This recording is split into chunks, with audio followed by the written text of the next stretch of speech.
Hello, Tassos. Hello, and how are you? Fine, thank you. Thank you so much for giving us some of your time. I really It's a real appreciate that. pleasure. Abby has so many good things to say about you. I've had a Healing is chance. crucial. She's I'm sorry? exquisite. Oh, that's wonderful to hear. She's exquisite. I'm a fan too. So, because your time is so precious, I guess we'll just get right into it if that's okay. Sure, yes. So, welcome to our podcast. We are featuring Anastasios Economou, Chairman of YPO, the global organization for executives, the largest in the world. Tassos, I'd like to begin with the first question. Every country on earth has been impacted by COVID-19. As the global chairman of the largest chief executive network that exists, what are your members saying about the direction that they see the economy going this year and in 2022? So great question, is very interesting. We see the economy picking up everywhere, and the real story is where and how it is picking up rather than if. We saw the economy in China pick up almost immediately following the coronavirus. This was followed by the United States, which has really been picking up in recent months, and you can really see it and feel it, if only by walking around. And now what we're seeing is Europe, Asia, Africa, and South America are starting to pick back up.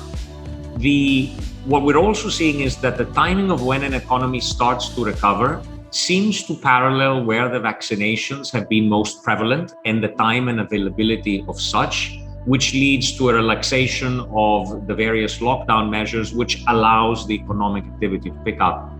The key question that's on people's mind really is about, the government operation, and ultimately, once we are done with COVID and all this stimulus that has gone in, how is this going to get paid back, right? Is it going to be through taxation? Is it going to be different measures? And if so, which? So we are really coming now out of survival mode, where basically governments were supercharging economies with trillions of dollars of funding. And the question is, what happens now when the constant effectively printing and flooding of the economies with money stops? It's a very good question. I have no idea. What do you think will happen? So I think it's going to be a mix. I definitely think that taxation is going to go up, simply because, especially mostly in the Western world, it's very hard to cut entitlements, and I understand that. You get elected on providing the people with things they need. So the way of doing that is, and you're seeing that in the US, right? Part of the new 1.9 trillion coming out is we will need to somehow find new taxation. You're seeing it manifest globally in the latest G7 of the potential of a minimum global taxation and so on. So one part of it is going to be that. And then the question is, will it also be more creative in terms of using some productivity gains or being able to create a multiplier effect where the money actually is invested and therefore governments make more revenue out of that? Let's see. So we have seen the effect that the health crisis has had on the economy, as you just mentioned. Do you believe that there will be changes in how we address health challenges moving forward? Absolutely. I think there's going to be huge changes. And first and foremost, I think that telemedicine is now a reality. And this wasn't the case pre-crisis. And the interesting thing is that it changed by necessity. And I think that's a critical point. Probably what I think happened is the overall advance of telemedicine was basically brought forward by a factor of 10 years. We were heading there, but now it's been expedited. And if you look now, companies now have access to so much data, and basically they have begun mastering delivery systems. So a lot of the legal barriers that existed pre-crisis by necessity had to break down. In the past, it was like, oh, how can I possibly talk to my doctor remotely? Well, guess what? For the last year, there was no other alternative. So humans are very good at finding solutions when they need to. And I can really envision a day in the not too distant future when, for instance, you're out hiking, you injure yourself in a remote area, you are able to visit with a doctor via telemedicine. And by the time you get back home, a drone has already dropped your prescription or any medication you need out the mountaintop, right? and your smartwatch is continuously monitoring you and providing feedback to your doctor in real time, basically from a mountaintop or wherever you are. So that's fascinating, and it's not science fiction anymore. I totally agree. We're seeing a great deal of that here in the States for sure. I like the fact that people are now much more open to the idea of it and not so fearful. So what are some of your members, what is their opinion on what's happening in the healthcare space? So there's a definite feeling that there has been drastic change.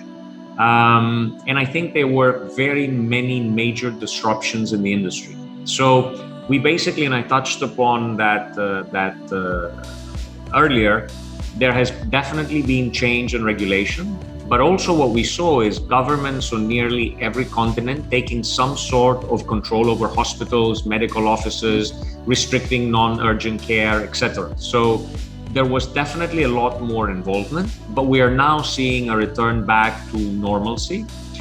But what I really see as a huge opportunity coming out of that, and I don't think it's necessarily understood by the wider public, is the opportunity that comes with mRNA technology. Everybody's focused, oh, we have this Moderna or Pfizer vaccine and it's dealing with COVID. The interesting thing of the mRNA technology is just that it's using messenger RNA. And that means that COVID is just one of the test cases, right? But if you can do it for COVID, you can pretty much do it for most other things. And what is also interesting is the time. Vaccines used to take years, and now in a few months you can have a vaccine. But what's even more fascinating is as they mutate, you can very quickly adjust the sequence. So I see potential cures, shortening of vaccine creation, and response time. And I think this is fascinating in areas including even cancer. And if you look at both the companies I mentioned, especially Moderna, was already pushing to be revealing something that has to do with cancer shortly. So interesting, we took a first glimpse as to what mRNA can do, and I think there's a lot more around the corner. Agreed, totally amazing observations. A separate question I have is you're such a busy man, being the chairman of a global organization, board member of so many companies, CEO, advisor, parent, husband. How do you maintain your own mental health and preservation?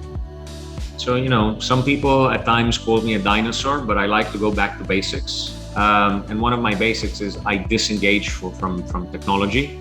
And I say to many people, good luck finding me on weekends or getting a response from me in the weekend, right? Don't expect it. And good luck finding me in August. Why? Because this is my family time and it's precious.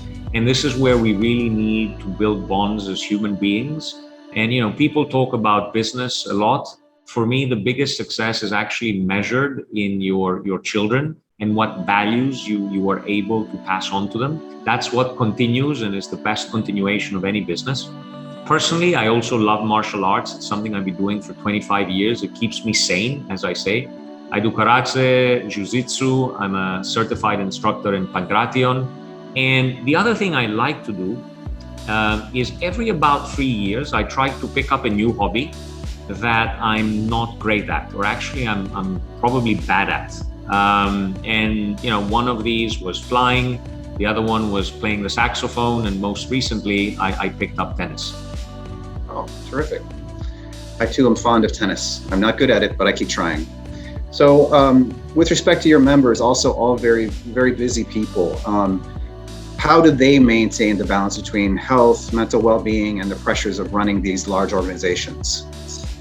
So this is something that I find interestingly is actually quite similar all around the world, right? And one thing I find is the busier a person is, the more they're able to make time because they really know the value of time. And it's really a question of planning and prioritizing. We don't have time for everything, but we always have time for the things that we choose to prioritize. Sports, meditation, forms of exercise, yoga are very common elements. They manifest a bit differently, but it's also that need to what I guess in the States we call blowing off some steam, right? Being able to go there, do something aerobic. So It's interesting about that commonality, and I think everybody makes time for family and friends, and the ones that don't are usually the ones that burn out. I hear you. Well, Tassos, this was amazing. Thank you so much for your time. I look forward to the next time we have the opportunity to speak again. I hope you have a nice pleasure. day. Thank you so much. Mine as well. Thank you very much. Bye-bye.